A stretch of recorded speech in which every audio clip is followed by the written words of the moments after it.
Hello. One of the things that I need to start thinking about again is branding. So when I started my company about this time last year, I came up with a name for which there was a domain name available, and it was available at Companies House, which was Human View Media Limited. And I had some business cards printed, and I didn't really put any effort into the logo, to be honest. It was just kind of something that, it was a font that I quite liked at the time, and I was more concerned about the cards, to be honest, and got these nice thick ones with me on the front so you can see who I am. But after a year of promoting myself at networking events as Human View Media, I realised that not only is it quite difficult to say, but no one cares. And it's me that's the marketable element. So I now, although I still have the company, and kind of that's how I sort of file my taxes, if you like, at networking events, and when I'm talking to people about business, I'm now Jeff Horn Photo Video, and I think there'll be a sub-brand for Boudoir of Jeff Horn Boudoir. But I need a better brand identity than this one that I've got now, because it's basically black, white, and a circle. And obviously you need some colours, because you want consistency over your marketing, over your areas. There might be a logo at some point. I doubt it. It will probably just be a typeface in a font that I like. So I'm going to be using a font for which there is a web font available, so everything looks the same wherever you go. And it's, as I say, it's going to be either Jeff Horn Photo Video or Jeff Horn Boudoir, and then some colours. And I know, I've worked in marketing a long time, so I know that you need to be consistent, and so I need some colours. And where do you start thinking about colours for brand identity? And I think really you start with your own life. So kind of what colours do you like, and what colours do you think represent you in some way, as if colours can particularly have a representation. And I thought the best way of doing that would be to go through my own photography. Now, I've mentioned before, I've taken thousands of photos in the last year, and I can't possibly look at them all.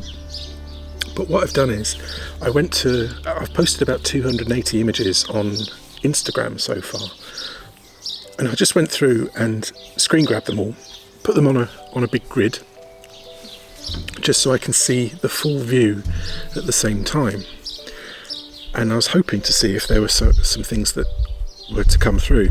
So the visually arresting bits are the blinds, which are part of my house, but there's no colour there. I mean, there's a bit of brown, but kind of there's a few things that jump out. So kind of I do use brown a lot. I quite like a sepia tone.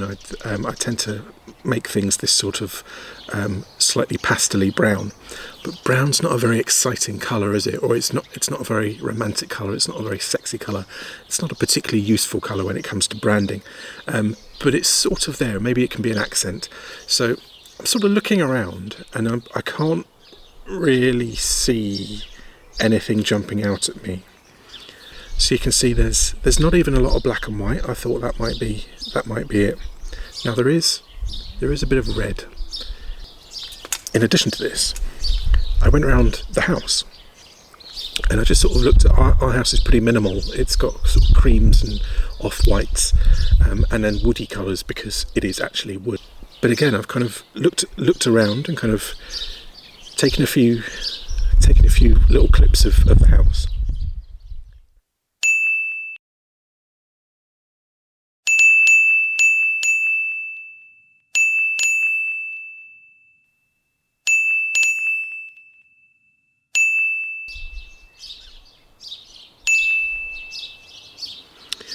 Well, this is actually coincidence, but it seems to drive home the point that kind of this dark red tone works quite well for me. I went to color.adobe.com, which is part of, you don't need to be logged in for this. This is part of their free area of adobe.com, except you do need to be logged in to save it, but I don't really need to in this case.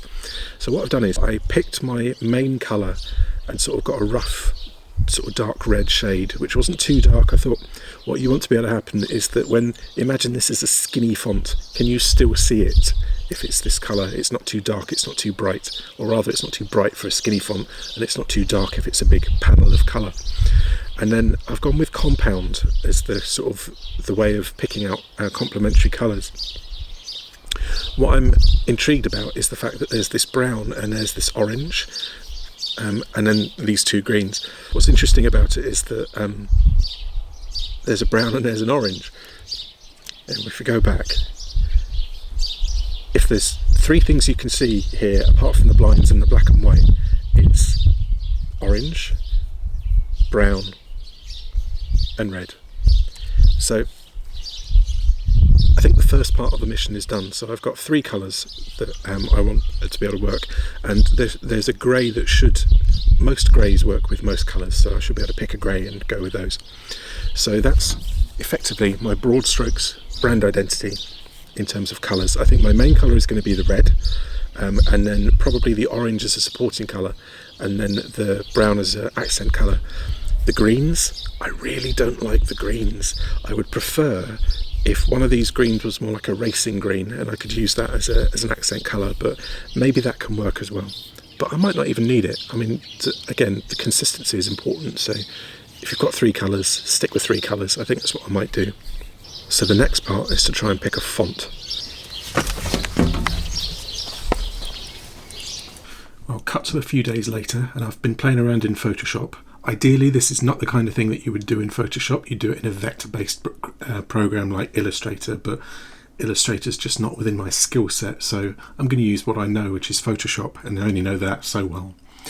I see quite a lot of logos that are made up of letters from the person's name, and I've tried that before and it didn't work, but I tried it again, and so JH, this is what you end up with. It just looks like nothing. It looks like the H has just gone a bit dodgy, and it doesn't really mean anything. Even worse, when you try and put in the sub-brand of Boudoir, and you end up with this, and it just kind of looks a bit of a strange shape, particularly when you turn it around to the side and you start thinking about Boudoir, and you think, oh no, not sure about that. But what I did notice is that the colours weren't quite working for me at this thickness of the font. So the red, I changed it to a web-safe version of the red, just to make sure that everything can be sort of printed in all media consistently. And it looks a bit brown to me, but I suppose that doesn't really matter. I do like that brown after all. And I kept going back to this and trying to find a more red, and it always seemed to come out this sort of slightly off red colour, but never mind.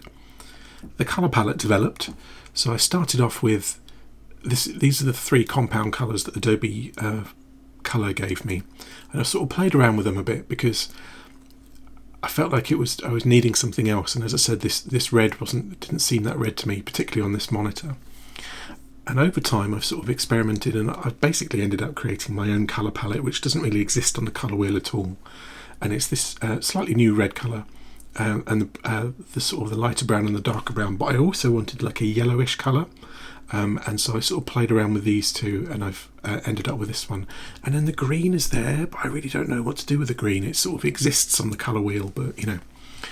But moving on, I went through Adobe fonts, and I picked out all the fonts which were available to me in the Adobe CC membership, which I wanted this sort of handwriting kind of look for some of it, not all of it. So I just put sort of the sub-brand of Boudoir by Jeff Horn in all the fonts that I came out with, but then putting them into Photoshop, they suddenly look completely different. So this brushstroke one, I can't remember what any of these are called, by the way, but it doesn't really matter because I'm not using them. But that one looks okay, this one looks a bit nothing, this one looks a bit nothing, that one looks a bit nothing. I actually quite like the style of this, but you actually cannot read what the word says, so that seems counterintuitive to me. This one again, nothing. I do like this one, but there's something about it that doesn't quite work. And then I do like this one, but again I feel like I've seen that somewhere. But I focused in on this one, and I ignored the fact that there was something about it I didn't quite like for now. And I started playing around with it. This is just with black, and there's something about that just looks a little bit too strong. So this is with the brown from the colour palette. There's still something that doesn't quite work. I do like it, but it sort of feels like it doesn't quite say Boudoir to me. It looks like it says Boudoir, because I feel like this is an N, because it's a handwriting font, so it's intended to move on to the next letter. I flattened it, so this is no longer a font anymore, this is a graphic. Just sort of masked out the last bit of the R, and then suddenly I feel like that works a lot better. But the way my brain works, I'm not entirely sure, and so I start carrying on. I put a box, I wanted to try and get that yellow involved, and so I put the yellow in a box around the edge, and again I quite like that, but I wasn't too sure if that worked. Was it not artistic enough? So I tried introducing this swipe, and I got to the point where I was sort of relatively happy with these, but I couldn't decide for any particular reason. And I put them all on my new Instagram account, so there's literally nothing else on there other than these three as logos as the post. And I just kind of looked at them, because the thing about a mobile screen is it sort of isolates everything else, particularly on Instagram. And I sort of ended up with the truth that both the swipe and the box were just unnecessary. So I ended up with this. I also tried sort of this yellow line underneath, and again it sort of feels like that could work in some circumstances, but it's not necessary. So again, I've sort of removed it. So I think that's the one, but that's for the sub brand. What about the main brand? And so I just used the colours and the general styling and the Century Gothic, so I've got rid of the handwriting thing, so I don't think that works here. And really, that's all it needs to be at the moment. It needs to be clearly identifiable, it needs to be using the colours that I've chosen, and it needs to be in some way tied with the sub-brand. So I've got the same font being used throughout, I've got the same brown, I've got this yellow as this sort of spare colour, if you like, and I think that works. It's just Century Gothic, so that can work everywhere. This is just a plain old line, and then that line here is I don't even know what that is, but it's on the forward slash, is that forward slash? It's on the backslash key on the keyboard, so that is actually a font. So all of that's scalable. So what you end up with is, that's the overall logo for now, and that's the Boudoir sub-brand, and I think they work.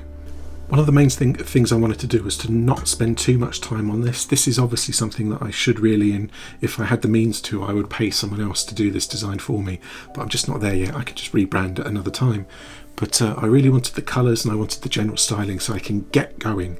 So this means I've got the overall brand and I've got the Boudoir sub-brand. So that means that I can start creating branding. I can put things on my Instagram account and not worry about deleting it, because it's pretty much where I want it to be. So I feel like I'm in a good place now. Next thing is to start populating my Instagram account with my Boudoir Instagram account with images from my shoots, and then to start the next big thing, which I'll do a completely separate video about, is building my website, which is going to be from ground up using WordPress. But that's the end of the branding. That's sorted. I've got 5 colours, I've got a logo, I've got a sub-brand logo. I'm good to go. What do you think? I'm not going to change it, but tell me what you think anyway in the comments, and I'll see you again soon.